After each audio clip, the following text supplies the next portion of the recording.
Welcome to Hearts of Scripture, where the ancient words of the Bible come alive and touch the human heart. This is the journey seen through the eyes of Dante Alighieri, the one who has walked through the depths of the soul and seen the light of heaven within the darkness of humanity. Today, I invite you to walk with me, not to hear a sermon, but to live again the pilgrimage of faith, of doubt, and of grace. Listen not only with your ears, but with your soul.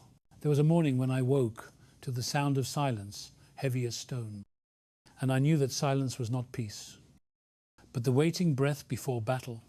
The air trembled with invisible war, not of swords or shields, but of words. Every dawn, a battle begins before a man even rises from his bed.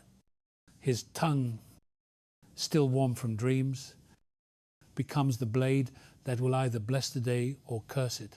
I learned this truth not from scholars or priests, but from the wilderness within myself, where every complaint I spoke became a shadow that followed me, and every word of faith became a torch that kept me from losing the path.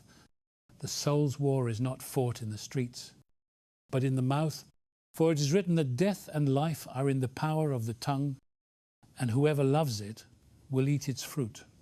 Once I thought this saying a poetic exaggeration. I did not understand that the fruit was real.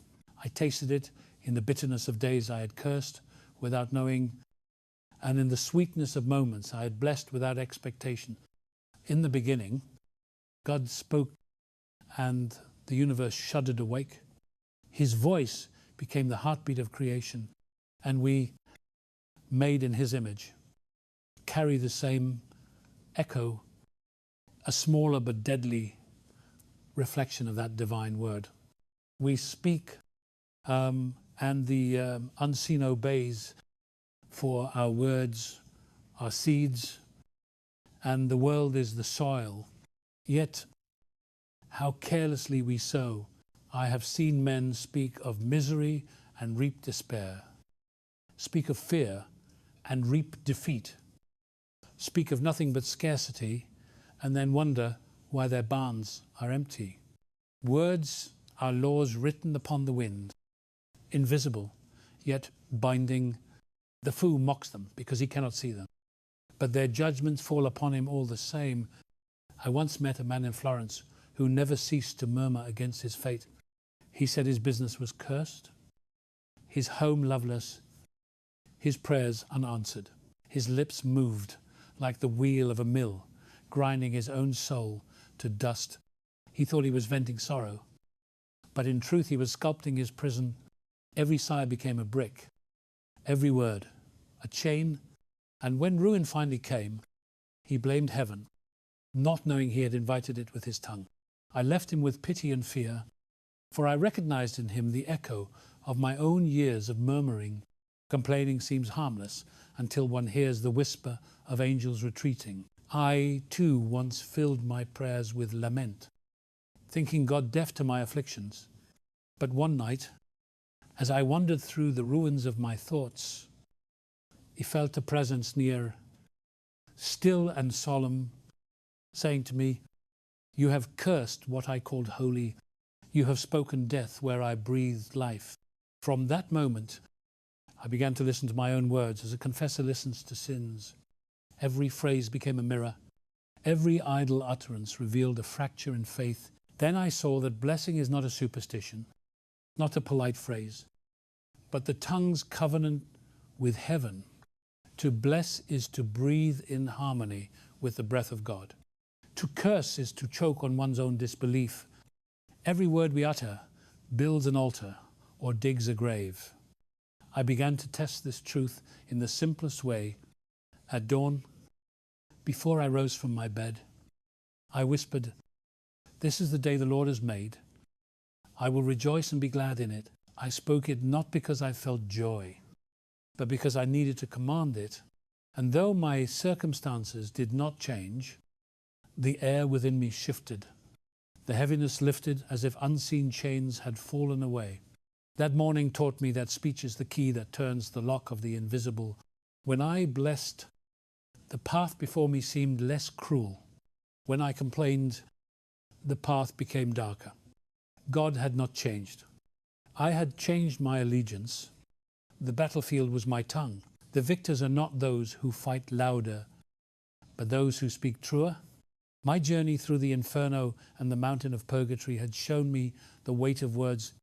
The damned cursed themselves endlessly, their language twisted to their torment. The blessed sang the same truth in endless praise, their voices building stairways of light.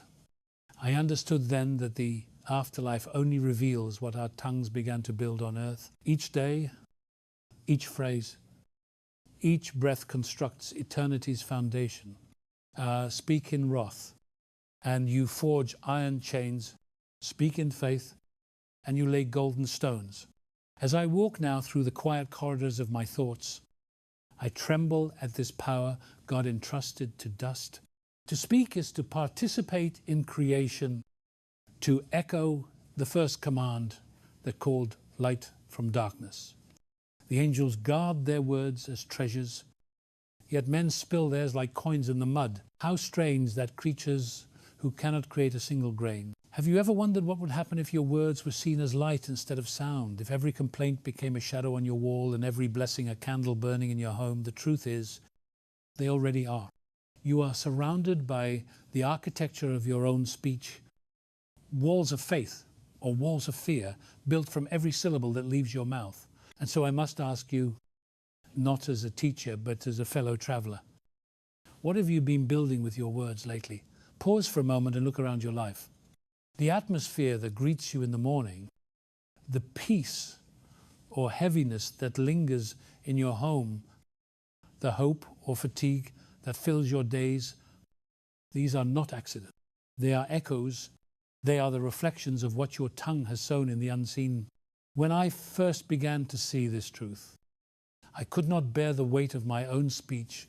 I remembered the years I had spoken in bitterness, the days when my mouth had rehearsed disappointment like a prayer. I realized I had filled my own garden with thorns. It was not God who withheld peace from me. It was I who had buried it under my own words. Friend, I invite you to think of the last time you spoke, something that changed the air around you. Was it a word of anger that left you trembling? Or a word of blessing that softened the edges of your heart? These moments are the battlegrounds where the unseen world bends toward light or darkness. Tell me, have you felt the weight of that power? Have you ever noticed that after speaking kindness, your body feels lighter, your mind quieter, and after complaining, your spirit seemed drained, as if you have wrestled with something unseen? I would love to hear your thoughts. Share with me in the comments below what word or habit you have decided to change after hearing this story. Perhaps you have discovered the cost of a careless word, or the peace that comes from blessing someone who hurt you. When you share, you are not speaking into a void. You are joining a circle of souls, learning to guard their tongues and shape their days with faith. I read each reflection. You leave not as numbers on a screen, but as sparks of light in the same vast night through which we all walk. Your presence reminds me that these words do not drift alone into the dark, that they find a home in hearts still hungry for peace. And that, to one who speaks as a calling, is a sacred gift beyond measure. For I, too, have known the silence of wondering if my voice mattered, if the stories I spoke were only whispers in an indifferent wind. Yet every message I receive tells me that grace still travels through human speech, that the word still becomes flesh through those who listen and live it. Thank you for allowing me to walk beside you through this reflection. Thank you for giving these words a place to land. You may not realize it, but your engagement, your presence, your simple act of listening and responding turns this space into something more than a channel. It becomes a sanctuary of voices, each one echoing faith back into a noisy world. I hope these stories bring peace to your heart and to your home, that they remind you your tongue is a torch meant to bring light not a weapon meant to wound. If something here has stirred you, if you feel the quiet pull of change, let me know. Write it down, speak it out. Because when one soul chooses to bless, and the ripple travels farther than any of us can see, and perhaps as you write, you will find that you are not only responding to me, but answering a whisper from heaven itself, calling you to guard the sacred gift of your words. Know that your presence here is seen, that your time and your heart matter deeply. For one who speaks of faith, the greatest joy is not in the sound of his own voice, but in the echo that returns. You are that echo. You are the proof that words still have power to heal, to build, and to bring peace. And for that, I am endlessly thankful. I once believed that the greatest battles of the Spirit were fought in the mind, where doubts and fears wage their endless war. But I learnt in time that the true battlefield is smaller, sharper, and far more dangerous. It rests behind the teeth. It is the tongue, and it holds the power to crown or condemn the soul. Every morning before the sun warms the stones of Florence, humanity enters this battle without even knowing it. A single sentence can summon despair or call forth courage. The enemy of the soul does not need to break the body. He only needs to twist the speech, because the tongue is the bridge between the unseen and the seen. Between the thought and the world, it creates. It is written that in the beginning was the Word, and the Word was with God, and the Word was God. From that Word, light was born, seas were divided, and life took form. So if creation began with speech, it is foolishness to think our words are powerless. We, made in His image, bear the same reflection of authority. When we speak, something moves in the invisible. A spirit responds. For better or worse, a man may believe he is simply talking, but in truth, he is either writing covenant or corruption into the air. I have seen it in my own life. When I murmured in anger, my days grew heavy. The very air seemed to resist me. But when I spoke in faith, even the smallest act found ease, as if the world itself leaned forward to help. It was then I understood that the law of heaven does not change to suit our emotions. Our emotions must bow to the law of heaven.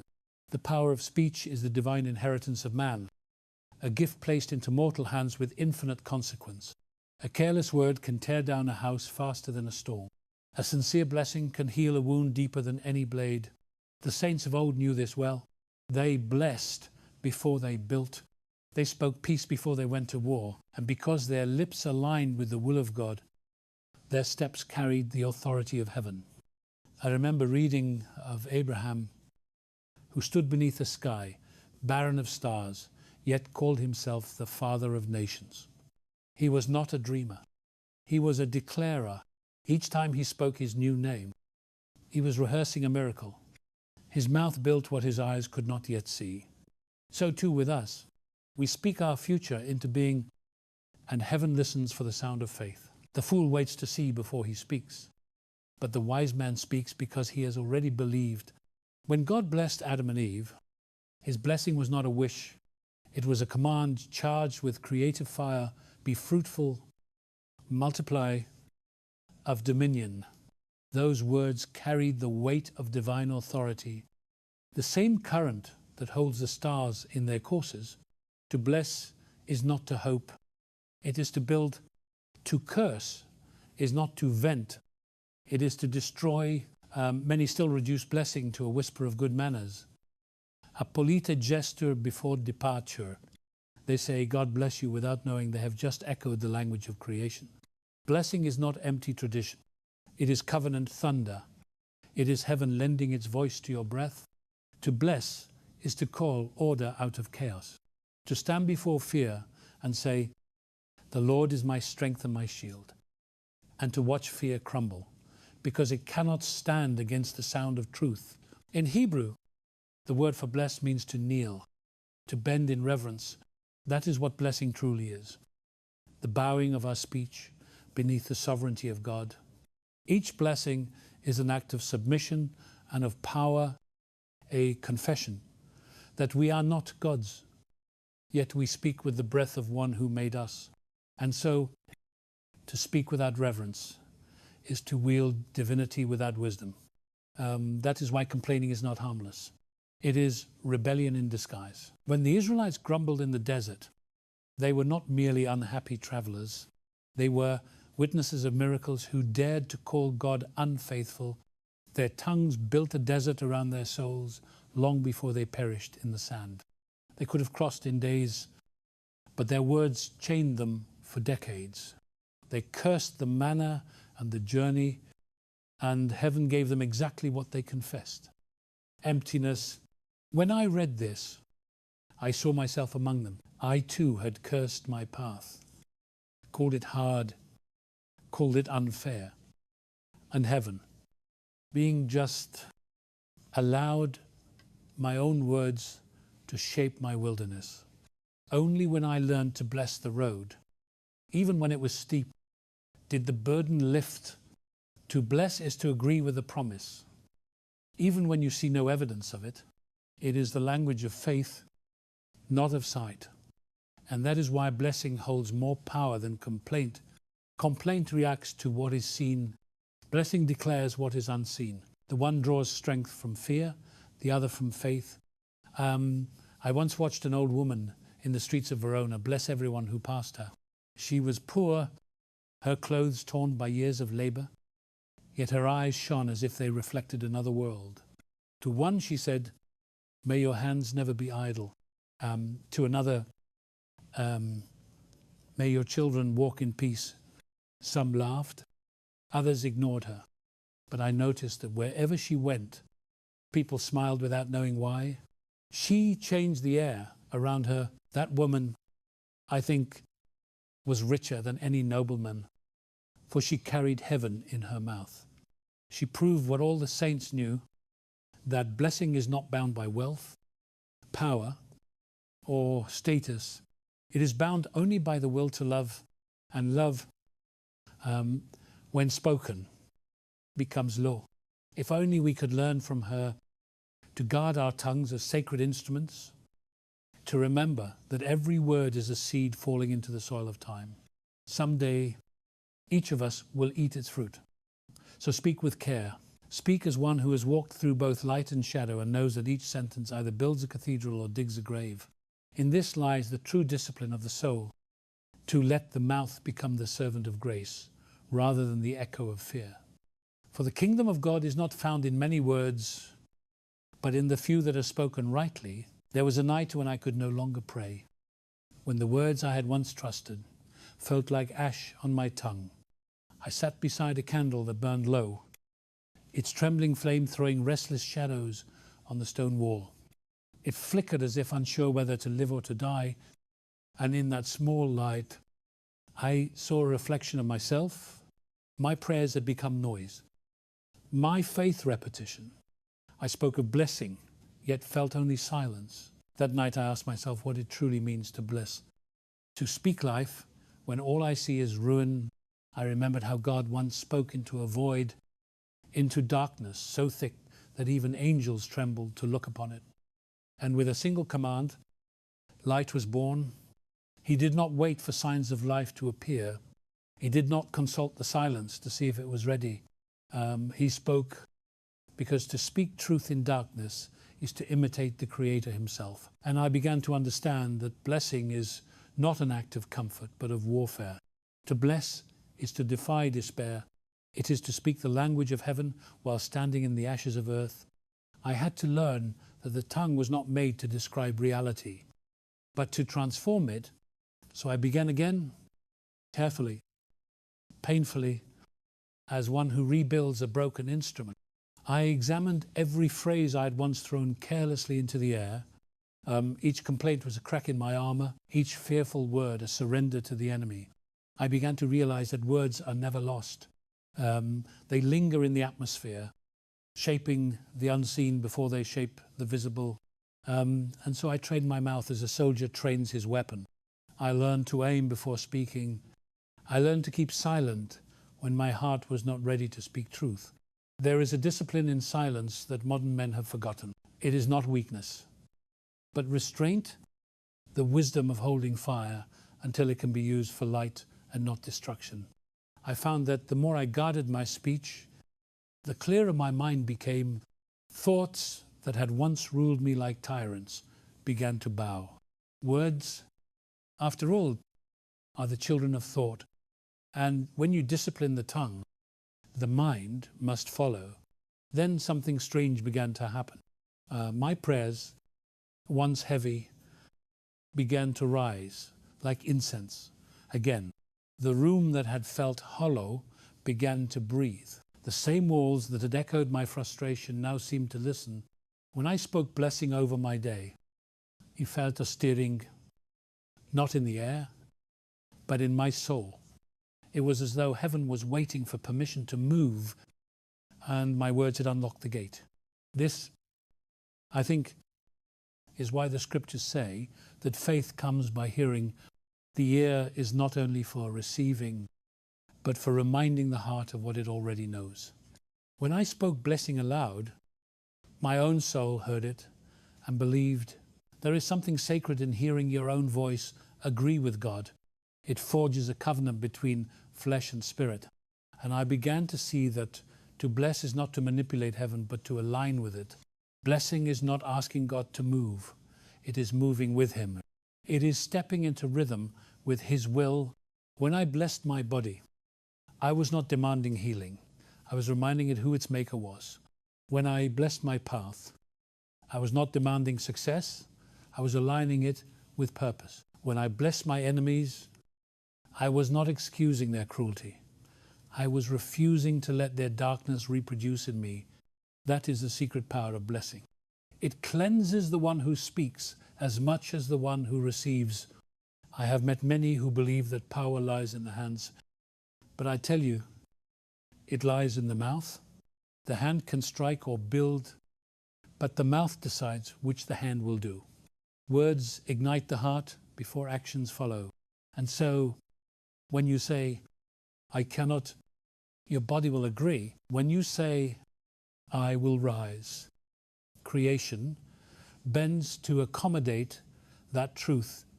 For God, who framed the world by speech, designed the universe to obey the sound of faith, that realization frightened me at first. I thought, if my words carry such weight, then how often have I destroyed what I prayed for? How often have I cursed the very thing I begged God to bless? I saw my life as a garden where I had planted both fruit and poison, where the weeds of negativity strangled the vines of promise. It took time, but I learned to uproot. Each morning I spoke life into the same soil I had once poisoned. I spoke peace into my household. Even when arguments tried to rise, I spoke provision into my work, even when the purse was empty. And slowly, almost imperceptibly, the air began to change. Blessing, I discovered, is like the dawn. It does not come all at once, but once it begins, no darkness can stop it. You do not bless because you see change. You bless because change is coming. That is faith's language. That is heaven's accent. In time I came to love the quiet moment before speaking, that sacred pause when heaven listens. In that stillness I sensed the responsibility of my role as a creature made in the image of the Word. It is no small thing to echo God. Each syllable carries a trace of eternity. I began to imagine that every word was weighed on a golden scale, that angels measured its purity before allowing it to travel. The thought filled me with reverence, but not fear. For to speak with reverence is to remember that language was given not for gossip or complaint, but for creation. The first command God gave man was not to pray, but to name, and what we name, we frame. When we speak rightly, we restore order to chaos. When we speak wrongly, we let chaos ring. I have learned that even silence must serve truth. There are days when blessing is not loud. It is a whisper between you and God. A quiet promise made while the world sleeps. But whether whispered or shouted, it carries the same authority, the same creative power, and that is why I guard my words now as one guards sacred fire. Because I have seen what happens when a man's speech aligns with heaven. The world around him bends toward peace. Storms still come, but they no longer rule him. Fear still knocks, but it no longer enters. He becomes a vessel of calm in a world addicted to noise. And though the world may not understand him, heaven calls him friend. There came a day when I understood that blessing is not a feeling but a commandment, a posture of the soul before the throne of heaven. It is not born from ease, but from obedience. The mouth that blesses must first bow the heart, for one cannot speak light while harboring darkness within. I had to learn that lesson through failure. There was a time when I spoke blessings as though they were charms, as though repeating sacred words could force the heavens to move. But heaven does not respond to empty syllables. The power of blessing lies not in the sound, but in the alignment between faith and truth. The tongue merely carries what the heart has already decided. I remember standing in the marketplace one morning, watching people barter, argue, and curse beneath the sun. Every voice fought for itself, each word sharpened for survival. It struck me that humanity had forgotten the sacred weight of its own voice. We have turned speech into noise, language into weaponry. Yet the same lips that gossip could have healed, the same mouths that complain could have built cathedrals of peace. I walked away in silence, carrying that ache like a stone in my chest. That night I sat alone and asked God why he entrusted such power to creatures so reckless with it. The answer came softly, like wind moving through the leaves of my thoughts. Because to speak is to love, and love must be free to choose. Without freedom, the blessing would mean nothing. A forced word of good is no more than an echo in an empty hall. It is choice that makes blessing holy. So I began to bless deliberately, not because my circumstances demanded it, but because my faith did. I blessed my home when it was silent and cold. I blessed my body when it trembled from exhaustion. I blessed my future when it looked like dust. And slowly, something awakened. Blessing became less of an effort and more of an instinct. My words began to move differently, heavier somehow, as if carrying an authority that did not belong to me but passed through me. Then I realized this was the true nature of blessing. It is not invention, it is agreement.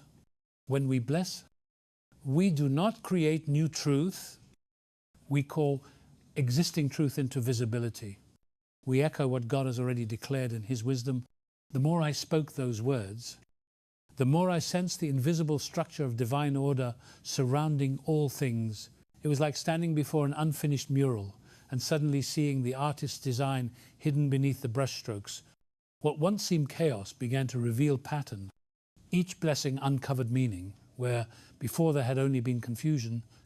I understood then that blessing is not merely speech but revelation. It opens the eyes to what has always been there. It teaches the soul to perceive eternity in the ordinary. One morning, I met a widow who had lost everything but her faith. Her house was small, her garments worn, yet her words were full of light. When she spoke, it was as if her voice carried the scent of spring after a long winter. I asked her how she managed to keep peace amid such loss.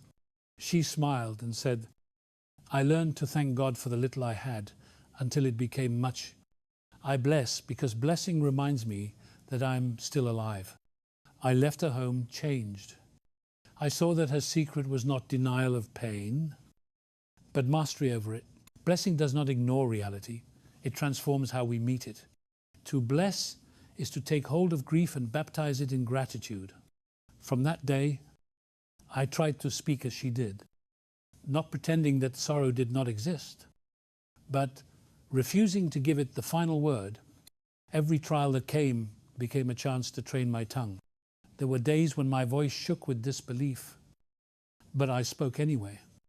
I spoke into the void, not because I felt strong, but because faith demanded sound, even when sight failed. The words did not always change the world around me, but they changed the world within me. My spirit grew steadier, my mind quieter. Fear began to lose its vocabulary. You see, fear speaks a fluent language of limitation. It tells you that tomorrow will mirror today, that you are trapped by circumstance, that nothing will change. But faith replies in another tongue. It says, though the fig tree does not blossom, yet will I rejoice. The language of blessing is the language of defiance against despair. It does not deny the storm. It declares peace in the middle of it. Over time, I came to see that every soul must decide which language it will master. Some choose the dialect of complaint and wonder why their days grow dark. Others learn the tongue of gratitude and find light where none should exist. As for me, I am still learning, but I know now that speech is apprenticeship under God. He trains us through every word we choose to release. Each phrase is a test of stewardship. Will we build or will we destroy? Will we echo heaven or mirror hell? One cannot bless and curse from the same mouth without tearing the soul in two. The integrity of a person is not measured by what he owns, but by how he speaks when no one listens. I have met kings whose words were poison and beggars whose voices could lift the weary from despair. True royalty is not in crown or robe, but in the authority of speech aligned with truth. When a man's words carry the fragrance of faith, the world takes notice, even if it cannot explain why. Blessing is not a ritual. It is character made audible. It is the overflow of a heart disciplined by love. Now, when I walk through the streets, I listen more than I speak. I hear merchants shout and children laugh. Lovers argue and priests preach. Amid that symphony of humanity, I sense the invisible battle still raging. The clash of curses and blessings filling the air like unseen arrows. And I whisper a prayer that those arrows of faith will outnumber the rest, that somewhere a weary soul will feel the warmth of a word well spoken and remember that life still listens to what we say.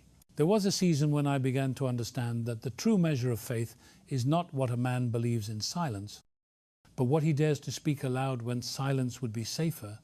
The tongue, that small flame, reveals the temperature of the soul. Many profess trust in God while their mouths constantly betray them, speaking fear, defeat, and complaint as though the Almighty were deaf. I know this because I once did the same. I prayed for peace while rehearsing my worries. I asked for strength but narrated my weakness.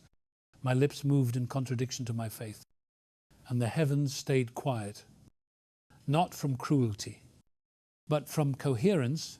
How could God affirm what I myself denied with my own words? Blessing is not a superstition. It is agreement with divine order. To bless is to declare that God is still present, even when his presence feels hidden. It is to insist that his promises are more real than your pain. And so I began to discipline my speech the way a monk disciplines his body.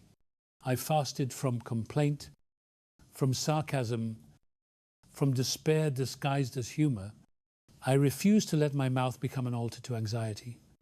Each morning I woke before dawn, sat beside the window where the first light broke, and began to speak blessings over the day ahead.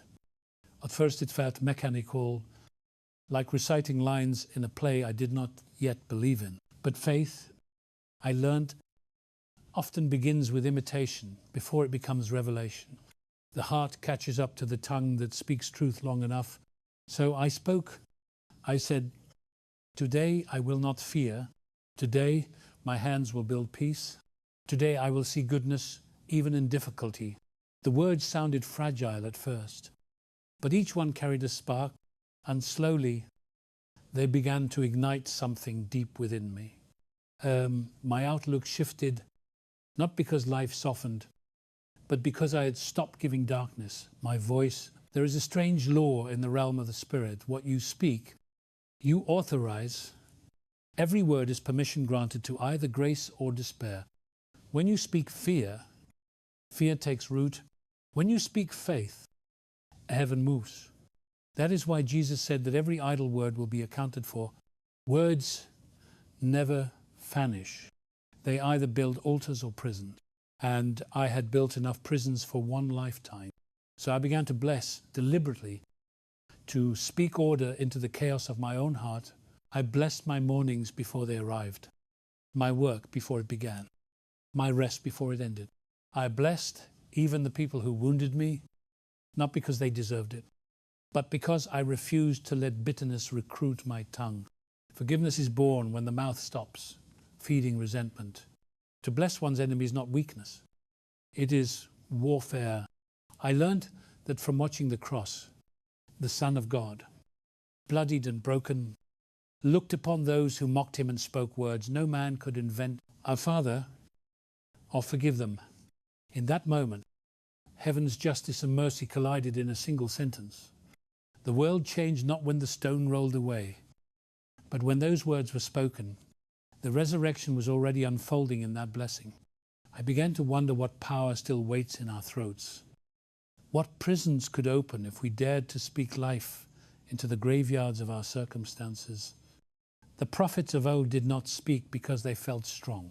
They spoke because silence would have been disobedience. Jeremiah cursed his own birth, yet still declared God's promises. Ezekiel stood before dry bones and spoke life. Though he heard only the wind, their words became doors through which heaven entered history. I longed to speak like that, to see the invisible respond to my faith. So I practiced not just blessing, but precision. I weighed each phrase as if it were currency. I asked myself before speaking, does this sentence build or break? Does it carry peace or poison? I found that most conversations collapse not from disagreement, but from careless speech. People speak to defend their pride, not to reveal truth. And truth, when spoken without love, still wounds. The tongue must be both sword and balm, cutting through deception while healing what it exposes. I began to bless others quietly, even without their knowing. When I walked through the city, I whispered prayers over strangers passing by. May their burdens be light. May their homes know peace. May their nights bring rest. The world did not change immediately, but compassion grew in places where judgment had once lived. My heart softened toward the brokenness around me. It was as if every blessing I released made more room within me for grace to dwell. And then I understood that to bless is to become a conduit, not a source. The power does not originate from the tongue. It flows through it. God speaks through those who keep their mouths clean of corruption. Purity of speech invites partnership with the divine. I also learned that blessing requires courage. The world worships complaint.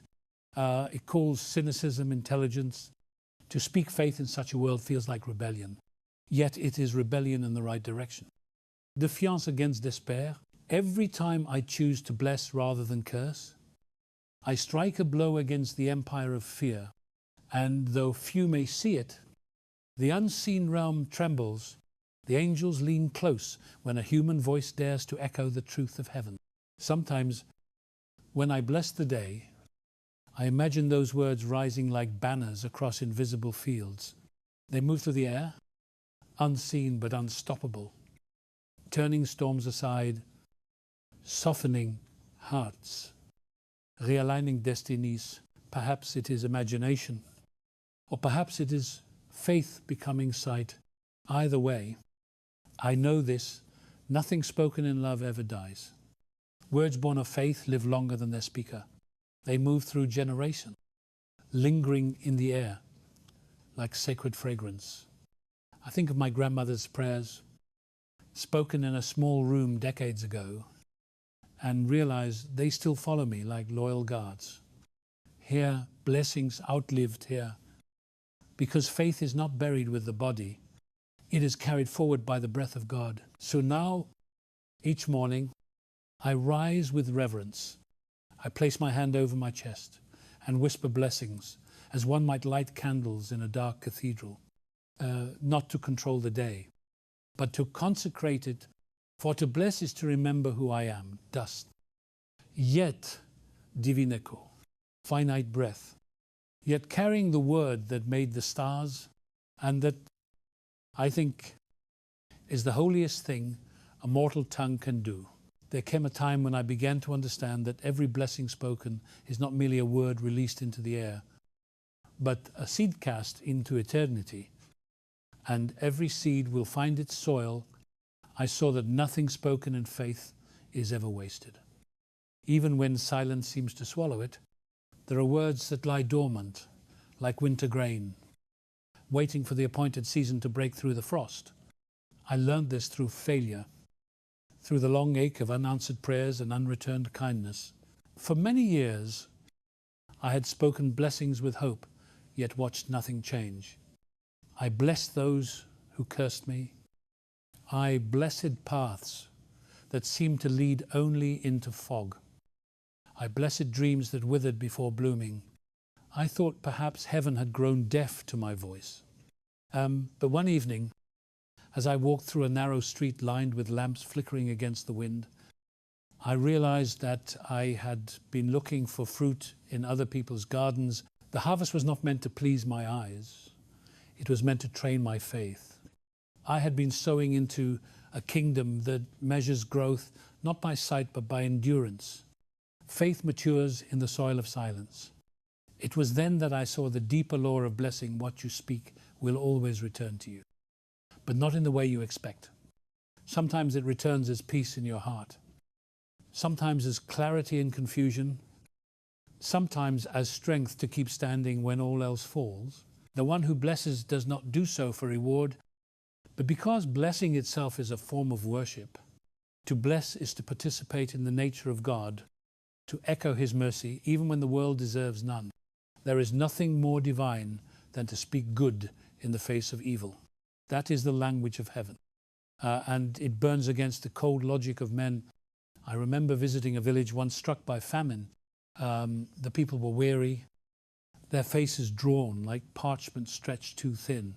Yet in the midst of that desolation, an old man greeted me with words that pierced the gloom. He said, "The Lord will send rain, and this dry earth will sing again." His voice cracked, his hands trembled, yet his words carried weight. Days later, clouds gathered where there had been none, and rain came down in torrents. I do not claim he caused it, but I know this: his faith had called the promise back into memory. Sometimes, and the world only needs one voice that refuses to agree with despair. That man taught me that blessing is not wishful thinking. It is defiance wrapped in faith. It stands before emptiness and declares abundance, before pain and declares purpose, before night and calls forth dawn. Every act of blessing is rebellion against the tyranny of hopelessness. When I returned to Florence, I began to look differently at the people I passed. I saw merchants weighed down by greed, mothers hardened by worry, children taught to curse before they could read. I began to whisper blessings into their path as one might plant invisible vineyards. May your hands remember generosity. May your children inherit peace. May your tongue forget bitterness. I never told them, but I believe that the air remembers what we speak. And though I could not trace the outcome, I knew heaven keeps record of every word born of love. In time, I began to see that the power of blessing is not only in what it changes, but in what it preserves. It keeps the heart from decay. It guards the soul from becoming like the world. It is trying to heal. To bless others when they do not deserve it is to keep your own spirit alive. There is a strange joy that follows such speech, a quiet strength that anchors you beyond emotion. I think this is why Christ commanded us to bless even our enemies. It was not to excuse their cruelty, but to free us from becoming like them. A curse binds the soul to its wound, a blessing releases it. Each time I forgave and blessed, Instead of resenting, I felt something loosen in my chest, as if my soul had been unshackled from invisible chains. I began to believe that forgiveness is not forgetting wrong, but speaking God's goodness louder than the memory of pain. The greatest miracle is not when mountains move, but when a heart refuses to hate. That is resurrection at work in daily life. I often think of Stephen, the first martyr, who, as stones rained upon him, looked toward the heavens and said, Lord, do not hold this sin against them. Those words did not save his body, but they redeemed his story. From that blessing, a man named Saul was pierced and transformed into Paul, who would carry the gospel to nations. One blessing, born in blood, birthed a revolution of grace. It made me wonder how many lives are waiting to awaken from the sound of our words. What if the rain that ends drought begins not in the sky but in the mouth of one believer who dares to bless? What if the healing of generations begins with a single whispered prayer that refuses to die? These thoughts haunt and humble me. Every morning now I rise and speak, not because I feel holy, but because silence is too costly. The world groans for those who will speak life again. And if my small voice can push back even a sliver of that darkness, then it must speak. I have learned that blessing is not reserved for priests or prophets. It belongs to every soul who chooses to live in alignment with truth. Every time we bless, we restore a fragment of creation to its original harmony. We heal what was fractured in Eden. When humanity first used speech for deceit, to bless is to join the great restoration of all things, one word at a time. It is the sound of heaven reclaiming earth through human lips. So I bless the weary traveler who no longer believes in grace. I bless the cynic who has forgotten wonder. I bless the frightened child within every adult who hides behind pride. And in doing so, I find myself blessed in return, for the one who blesses becomes the vessel through which divine love flows, and the vessel that pours out will never run dry. This is the mystery I now live by, that every time I speak blessing into another, the breath of God passes through me again, renewing the dust from which I came. There was a dawn when I finally understood that blessing is not a soft word meant for gentle souls, but a sword forged in the fire of discipline. It cuts through despair, pride, and fear until the heart bleeds truth. I used to think blessing belonged to the pious, to those whose prayers were eloquent and their faith unshaken.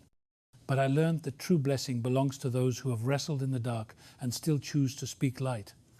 I discovered this truth not in comfort but in conflict.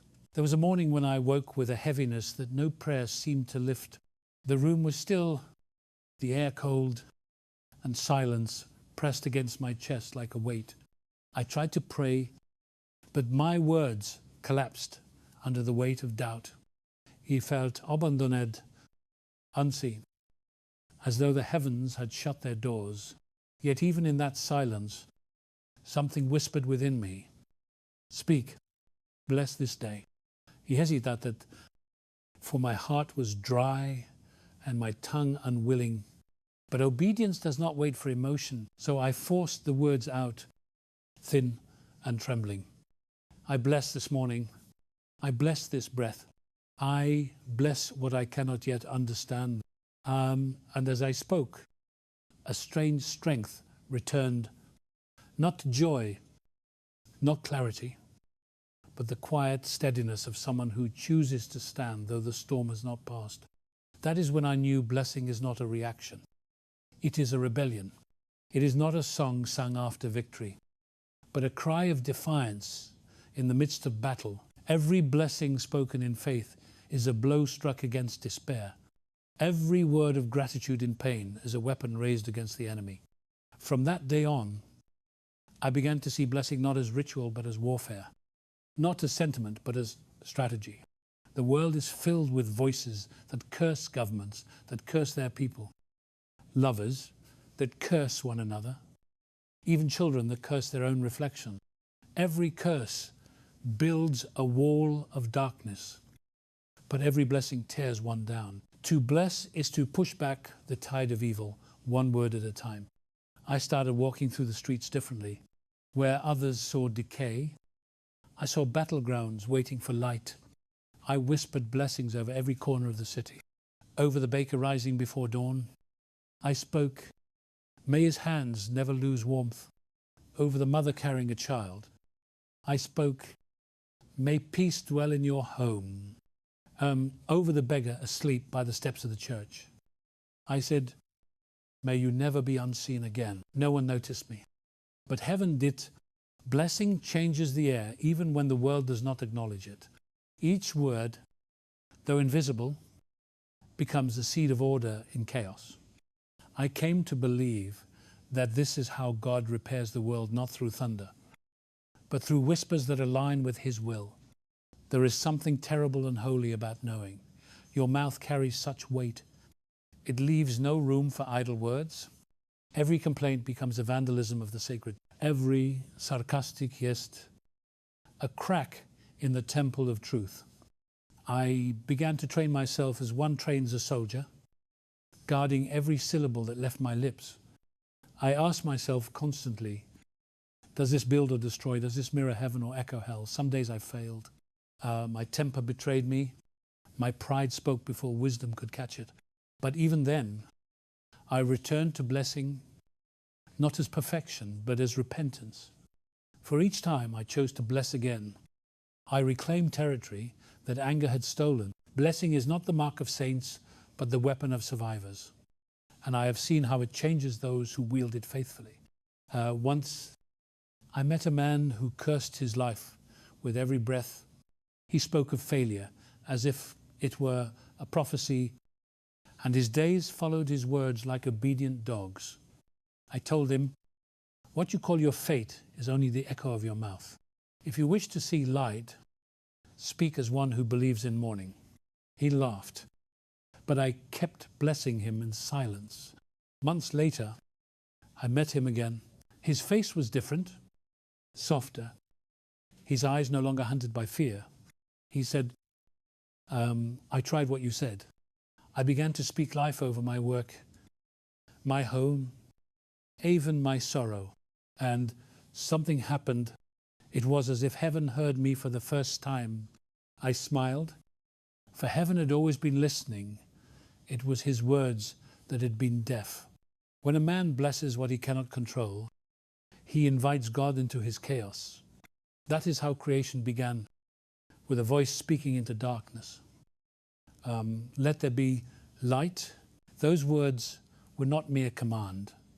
They were revelation. The world did not need more materials. It needed meaning. And the same is true of us. When you bless your life, you are not decorating it with optimism. You are revealing its divine pattern beneath the dust. You are naming what God already called good. That realization changed everything for me.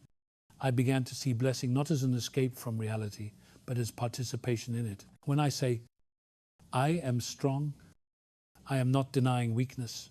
I am calling forth strength from a deeper well. When I say, I am at peace, I am not pretending the world is kind. I am aligning myself with the one who commands storms to rest. Blessing is not denial, it is dominion. It is standing in the ruins and proclaiming, this too shall rise. There are days when my voice feels small, when darkness laughs louder than faith. But even then I speak, because I know that heaven listens not to volume, but to conviction. The whisper of a soul that blesses in pain shakes foundations more than the shout of a crowd in comfort. I have seen the truth written across history. Prophets, martyrs, mothers to fathers. They're all blessed from the depths of agony. And their blessings became rivers that still flow today. I wonder how many generations live on the strength of words their ancestors spoke in faith. How many battles were won by someone blessing unseen. So I bless, not because I am righteous, but because I refuse to be silent. I bless because silence is the language of defeat. I bless because each word I speak may be the one that tips the balance between despair and deliverance.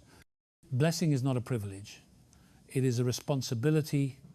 And if I must carry this sword until my last breath, let it be said of me, he spoke light where there was none.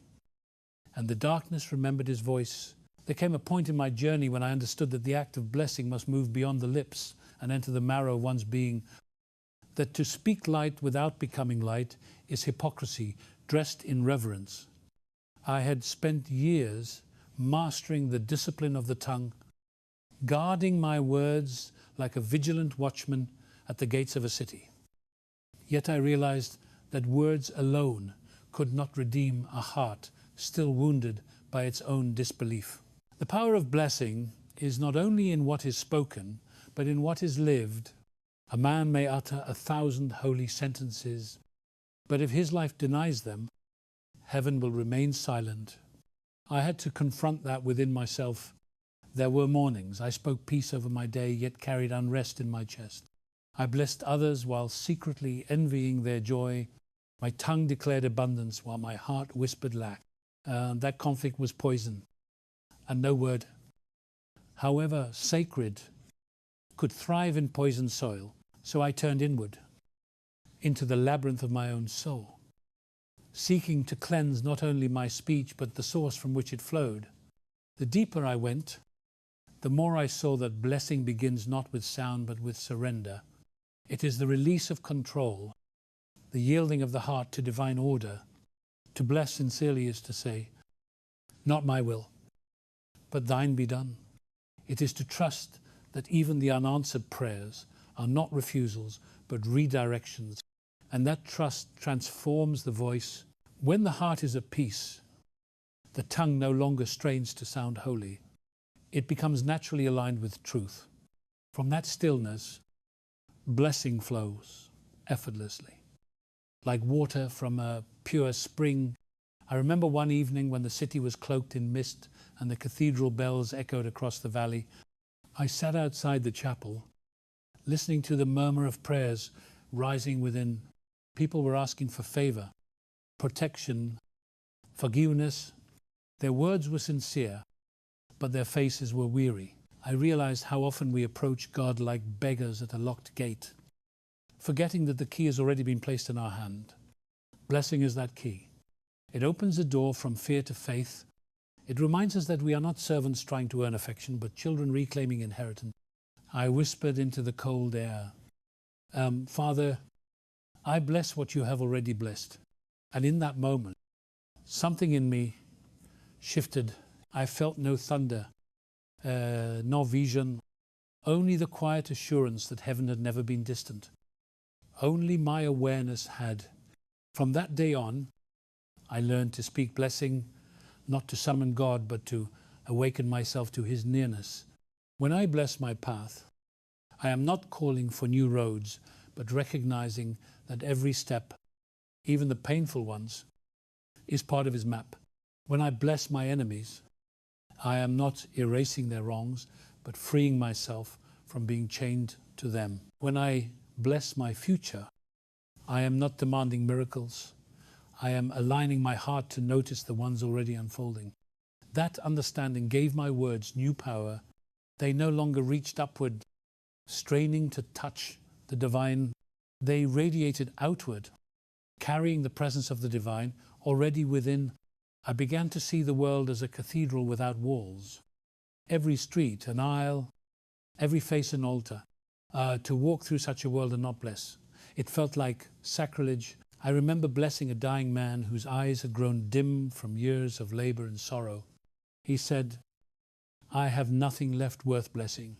I took his hand and said, you are still breathing, and breath is the first blessing of all. The eyes that saw no purpose filled with tears. It was then I realized that to remind another of their worth is itself a sacred act. Blessing is not reserved for the strong. It is the duty of the broken to remind one another that light still exists. I have learned that every soul hungers for one simple thing to be spoken to, as though heaven has not forgotten them. And blessing is that language. It tells the wounded heart, you are seen. It tells the weary mind, you are not alone. It tells the fearful spirit, you are still loved. When spoken in truth, these words become more than comfort. They become resurrection. I have watched bitterness melt from faces, shame dissolve from eyes. when someone dares to bless what others condemn. That is the divine pattern at work, God speaking life, where the world declares death. I now see that every day is a battlefield of speech. The world hurls curses without pause through envy, mockery, cynicism, and the child of God must stand as a counterforce, blessing until the air itself begins to heal. Each blessing spoken is a breath against decay. It is a small resurrection whispered into the ruins. Even when I am alone, I speak blessing aloud, not because God needs to hear it, but because my own spirit does. Words shape the speaker as much as they shape the world. They build the inner cathedral long before they transform the outer one. The greatest victories of faith are not public miracles, but private metamorphoses, the day a bitter man learns to bless again. The moment a frightened woman finds courage to speak love instead of fear. These unseen triumphs are what keep the kingdom alive on earth. And so I live now as both witness and participant in this great dialogue between heaven and humanity. I no longer wait for perfect days to bless. I bless in the storm. I bless in the silence. I bless in the shadow of doubt. For I have learned that blessing is not a response to peace.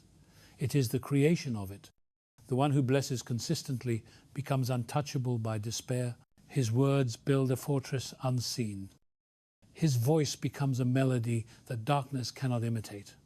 And though my journey is far from over, I know this truth with a certainty deeper than reason. The tongue that blesses faithfully will never run dry, for it draws from an eternal source. Each word I speak in faith is not leaving me. It is returning in ways I cannot measure, shaping the unseen, building eternity one syllable at a time. There came a morning when I finally understood that blessing must become the breath by which I live, not an act I perform, but a naturally embody. I awoke before sunrise on the Ekul. The city still shrouded in sleep. The horizon was bruised with the faint color of dawn, and the first light rested upon the rooftops like mercy descending quietly upon creation. I sat in silence, and for the first time, I did not ask for anything. I did not plead for peace, not for strength, not for understanding. I simply began to bless. I blessed the sky, though it had yet to reveal the sun. I blessed the day, though I did not know what pain it might hold. I blessed my own soul, though it still trembled with fatigue. And in that moment of surrender, I felt something ancient move within me, the realization that to bless is to return to the language of Eden, to speak as man once spoke before fear. Fractured his tongue, for in the beginning, God himself blessed before he commanded. He blessed creation before it labored, humanity before it breathed. Blessing is the rhythm of divine order. It is the echo of the first words that called the world from void into beauty. Taught bliss, then, is to participate in the same creative act, to carry the torch of that original light into a world dimmed by cynicism and noise. I began to see that this is what faith truly is, not the absence of doubt, but the refusal to let doubt have the final word. Blessing is the language of faith translated into action. It does not argue with the storm, it commands peace within it. And peace, once spoken, begins to take shape in the soul before it manifests in the world. I realize that every blessing spoken with sincerity leaves an imprint upon reality, though the eyes of flesh may not perceive it. Words move in realms unseen, weaving patterns of grace that only eternity will fully reveal. I learned to trust that unseen motion. For years, I had measured faith by outcomes, believing God's favor could be counted in answered prayers or visible miracles. But now I know the truest miracle is the transformation of the heart that blesses even when it bleeds. Anyone can speak light when surrounded by day, but to speak light when all you see is night, that is divine imitation. That is creation reborn in the human voice. I have walked through darkness so deep that I feared my words would vanish into nothing. Yet even then, I found that the act of blessing is what carried me through. It anchored my spirit when reason failed. When hope seemed a distant memory, to bless is to remind yourself that God is still good even when life is not. It is to declare that every shadow has a border and beyond it waits the dawn. That understanding changed how I saw others too. No longer did I see the angry, the bitter, or the broken as obstacles to my peace. I began to see them as souls waiting for someone to speak life over their desolate places. There is power in being the one who blesses where others curse, who speaks mercy where others mock. Such a person becomes a mirror of the divine heart, a living testament that heaven still intervenes through human lips. I remember once standing in a crowded square where voices clashed like waves, each shouting for itself. I felt the old ache of frustration rising, the temptation to withdraw and protect the peace I had fought so hard to build, but instead I closed my eyes and whispered a blessing not for myself, but for them. May the noise in their hearts be quieted. May their anger find understanding. May their hunger for control become hunger for truth. I opened my eyes, and though the noise had not changed, something in me had, my peace was untouched, for blessing had become my armor. That day I learned that blessing not only heals what it touches, it shields the one who carries it. To bless is to live unoffended, untouchable by bitterness, unshaken by chaos. It is the quiet triumph of the soul that knows God governs, even when the world forgets him. I began to walk differently after that. Each street, each face, each passing moment became an altar. I realized I no longer needed sacred spaces to encounter the divine. Every breath was prayer. Every word an offering. When the sun rose, I blessed it for its faithfulness. When the rain fell, I blessed it for its cleansing. When sorrow came, I blessed it for the strength it was teaching me. And when joy returned, I blessed it for reminding me of home. Life ceased to be divided between holy and ordinary. All became sacred. Once blessing filled my vision. I have lived long enough to see that curses have an echo, but blessings have a legacy. The words of bitterness fade with the breath that utters them, but blessings outlive the generations. They ripple through time like gentle rivers that carve new valleys into hardened ground.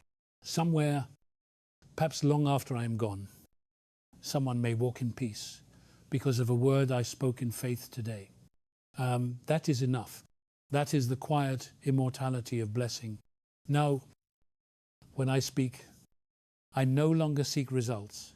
Isof, I scatter light into the unseen and trust that it will find its appointed soil. For this is the mystery I have come to cherish, that every time a soul chooses to bless rather than curse, heaven bends a little closer to earth.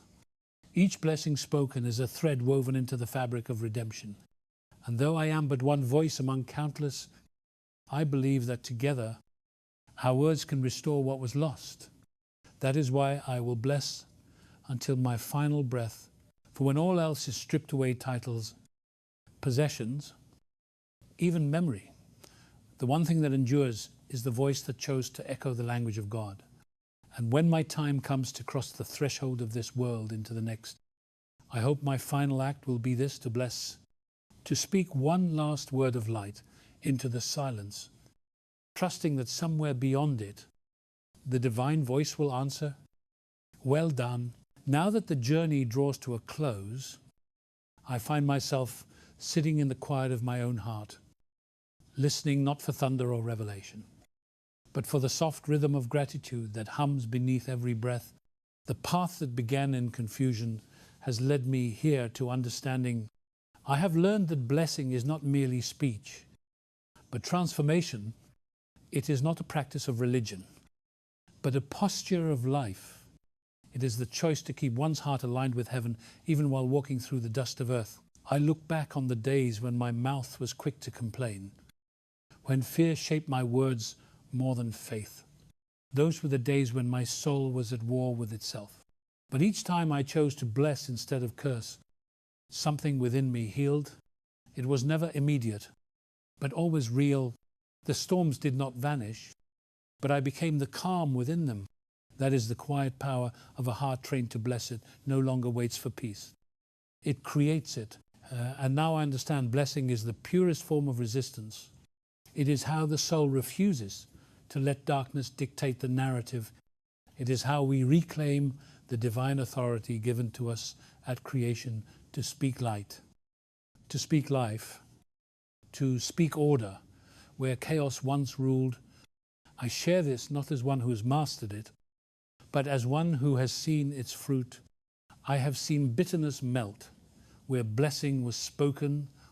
I have watched weary hearts rise again simply because someone dared to say, "You are not forgotten." I have felt heaven draw near each time I whispered gratitude instead of complaint. These are not small things. They are the invisible miracles that keep the world alive. I tell you this because I know the weight of despair. I know how tempting it is to give in to cynicism, to believe that words do not matter, that the world is too far gone. But I have walked long enough to know that every word matters. Each blessing you speak is a spark that defies the night. You may never see its light reach the horizon, but it does. Somewhere, someone breathes easier because of it. Somewhere, a burden grows lighter. A soul begins to hope again. That is why I ask you, speak blessing over your home, over your children, over the stranger you will never meet. Speak it over your fears and your dreams, your wounds and your beginnings. Let it become your native language. Let it shape your mornings and guard your nights. Do not wait for perfection to start. Bless from your brokenness. Bless even when your voice trembles. Bless even when it feels like no one hears. Heaven always hears, and in time you will hear it too. The echo of your own faith returning as peace. As I end this chapter, I want to thank you deeply for walking this path with me. Each time you listen, reflect, or share, how you join me in this sacred work of restoring the world through words. Your presence is not unseen. Your attention is not taken for granted. It means more than you know. I pray that something in these reflections has stirred you, reminded you that your tongue holds the power to create or destroy, to wound or to heal, and that you will choose healing. I pray that you will carry this awareness into your days, letting each word you speak become a small act of worship, a note of harmony in the great song of redemption that God continues to write through us all. May you find the courage to bless what others curse, to forgive where others wound, to love where others turn away, and may you discover the unshakable peace that comes when your speech, your thought, and your heart move in rhythm with heaven. From where I sit now, I can only offer you this final blessing. May your days be rooted in grace. May your nights be wrapped in peace. And may your heart remain unbroken by fear. Thank you for walking beside me through these reflections, for choosing stillness in a world that shouts, and for letting these words find a place in your spirit. I am grateful beyond measure. May your life become a continual benediction, spoken or silent, seen or unseen, a living blessing that reminds the world what divine love sounds like when it takes human form. And so, with reverence and affection, I leave you with these words. May peace guard your home. May strength anchor your heart. May hope never grow silent in your soul. And may your every word carry the fragrance of heaven